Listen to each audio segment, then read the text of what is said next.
Depois de uma infância bizarra e imprevisível, ele se torna o autor vivo com o maior número de obras adaptadas para o cinema.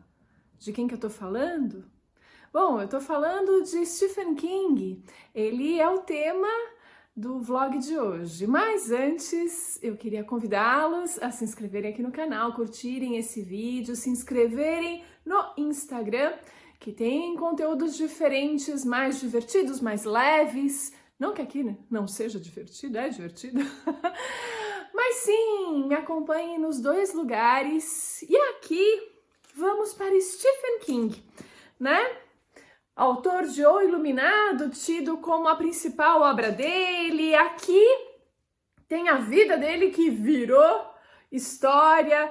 Stephen King sobre escrita, arte e memórias. É uma autobiografia e também uma caixa de ferramentas para quem quer se tornar escritor como ele. Bom, como ele acho difícil, porque o cara é altamente produtivo, já passou aí dos 60 livros, dos 200 contos. Ele, como eu disse, tá no livro dos recordes como o cara aí, o escritor vivo, que tem mais obras adaptadas para o cinema. E assim, não pensem que são obras mais ou menos, não. Quando a gente vai lá no banco de dados da internet, o IMDb, a gente percebe que no ranking dos 250 filmes preferidos pelo público de todos os tempos, né, em primeiro lugar está Um Sonho de Liberdade, que é proveniente de um livro do Stephen King, na verdade um conto. No livro Quatro Estações, a gente tem 4 contos que seriam as 4 estações do ano, e o primeiro deles é Rita Hayworth e a Redenção de Shawshank.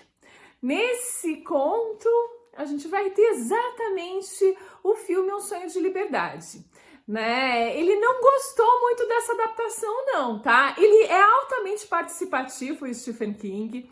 Ele gosta de fazer umas pontinhas nos filmes, gosta de participar de roteiro e tal e coisa. Muitas vezes é o responsável pelo roteiro. Ele tem vários níveis de participação aí nos filmes. Mas esse em especial, ele ficou meio bronqueado com o diretor. Eu não sei exatamente o que foi, mas ele não curtiu. Eu devo dizer que eu li o conto e assisti o filme, e eles são muito parecidos, né? Tem o mesmo narrador, tem até diálogos idênticos. É interessante notar isso.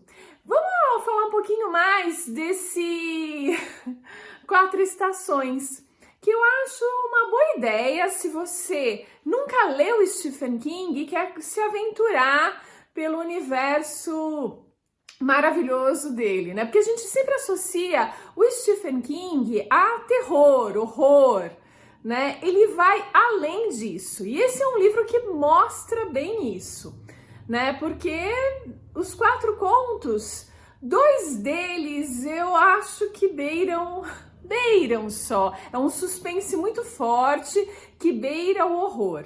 Mas é uma coisa, é mais pro lado do suspense e drama, né? O Shawshank, vocês já perceberam que é essa história muito parecida. A última das histórias é o que deu origem ao filme Conta Comigo, também na lista dos 250 a mais. Acho que tá na posição de 214, se não me engano. Outros 2, só voltando essa lista, né? Outros 2 que estão lá é o Iluminado e A Espera de um Milagre. O Iluminado, ele tá em 70º alguma coisa, e A Espera do Milagre é o 26º, se não me engano. Sabe que esses números flutuam, né? É interessante que eu fiz um vídeo há 2 anos atrás, ou algo assim. Eles estavam em posições mais... tinham caído de posição. E agora estão em posições melhores. É interessante isso.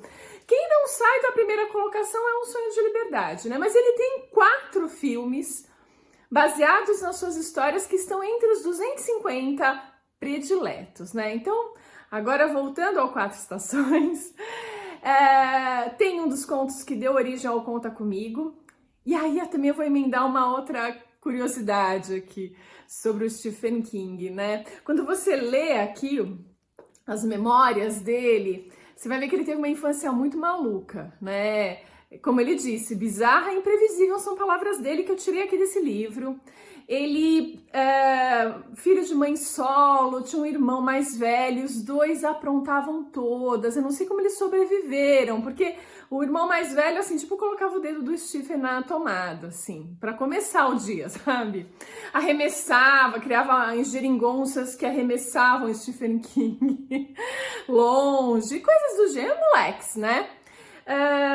E aos 6 anos, o Stephen King teve uma amidalite ferrada, que teve que largar a escola, foi operado e tal. A infância dele foi bem difícil, tá? O pai, marinheiro, abandonou a mãe e pouco se sabe dele. E, enfim, então ela tinha que se virar com a ajuda de alguns familiares e tal e coisa. Sempre moraram no Maine, quer dizer, sempre não. Ele nasce no Maine, mas nessas dificuldades, algumas vezes ele teve que se mudar, mas voltou para o Maine e a gente vê isso nas histórias dele. O Maine é um grande cenário para boa parte delas. Mas aí nessa infância, com 6 anos, ele fica preso em casa. Então ele começa a ler feito louco e começa a escrever. Escreve uma história para a mãe dele, que elogia, sabe? Com vontade mesmo. Isso marcou demais a vida dele. Então, são 2 pontos importantes para o Stephen King, né? Que é o ler e o escrever. Ele faz as 2 coisas demais da conta. Livros ele lê 80 em média por ano, se não for mais. E escrever, ele é muito produtivo, gente, a ponto dele ter que usar pseudônimos, porque os editores não queriam desgastar a imagem dele de tanta coisa que ele produzia. Olha que loucura, né? Enfim, é muito interessante essa história. Então ele é muito ávido na leitura e na escrita, e ele é muito perseverante, porque a partir de então, né, claro, passando aí dos 6 anos, ele tem jornaizinhos com o irmão, com os amigos, ele vai para uma faculdade de letras, a mãe consegue mandá-lo, ele ganha bolsa de estudos também, ele trabalha numa lavanderia e tal e coisa, conhece a Tabitha, que é a esposa dele, tem 3 filhos, enfim, mas assim, tudo isso acontece muito rápido, né, os 2 primeiros filhos já nascem no comecinho desse casamento. E ele trabalha numa lavanderia e escreve e não é publicado. Ele manda muita coisa para todos os editores e é tudo recusado, e ele vai colocando isso na parede, sabe? Olha que interessante como ele lida com isso. Vai colocando ali os fracassos dele e não para. Consegue publicar um ou outro conto, mas assim, ganhando $30 por conto, uma coisa assim. E aí ele escreve Carrie a Estranha, numa versão preliminar, e manda para os editores, que é recusado, assim, ó, esquece isso. E ele mesmo olha para o Carrie ali e joga no lixo. No dia seguinte, tá lá na mesa dele, recuperado do lixo, porque a Tabitha falou assim, olha, tem uma coisa boa nesse livro, você não vai jogar isso fora e você vai terminar essa história. E ele termina, manda para os editores e esquece e continua nessa loucura de trabalhar na lavanderia. Ele depois deixa a lavanderia e vai ser professor de inglês, mas ele meio que se arrepende, porque a lavanderia era aquilo lá, né? Ia lá, trabalhava, ia embora para casa e podia escrever. Como professor, o trabalho se estendia para depois, isso atrapalhava essa produtividade dele, que era tão importante. Enfim, diz a lenda, quer dizer, eu vi numa reportagem que ele teve o Carrie a Estranha recusado por 30 editoras. Acho que foi 30, se não me engano.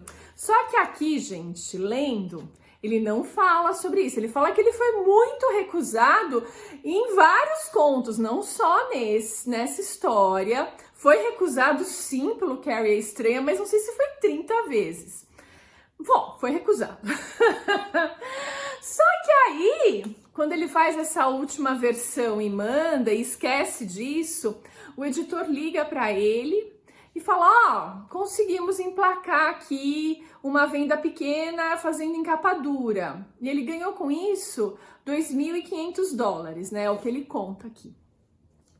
Passado um tempo, ele segue a vida, foi legal os $2.500, tiraram eles do vermelho, assim, eles viviam, eles não tinham, sabe, era uma vida bem difícil com os 2 filhos, os filhos com problema de saúde, eles não tinham um plano de saúde, ixi, sabe, vida dura.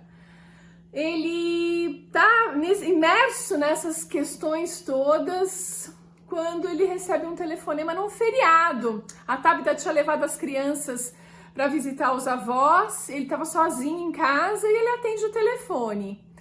Aí o editor fala assim: está sentado, Stephen? Ele fala: não, então senta, porque você acabou de ganhar $400 mil pra gente lançar Carrie a Estranha pro mercado americano em grandes volumes, né? E aí ele para, aqui no livro ele para de contar essa parte de desbravar o mercado editorial, digamos, e ser publicado, porque ele quebra, é nesse momento que nasce o sucesso Stephen King. E aí toda essa história se desenrola pra gente, né, pro nosso deleite, pra gente se divertir assistindo, né? No 4 Estações, então a gente tem dois contos que estão aí entre os filmes mais populares de todos os tempos.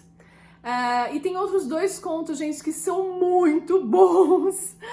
Que aí, são esses que o suspense vai pro lado do horror. É um sobre um nazista e o outro é sobre um moleque americano e um nazista. Que é mais, como o próprio nazista diria, cara, você é mais sádico do que eu. E o outro é sobre uma véspera de Natal e um clube muito estranho, onde se tem que ler histórias de terror na véspera de Natal, né? Enfim, bem interessante os 2.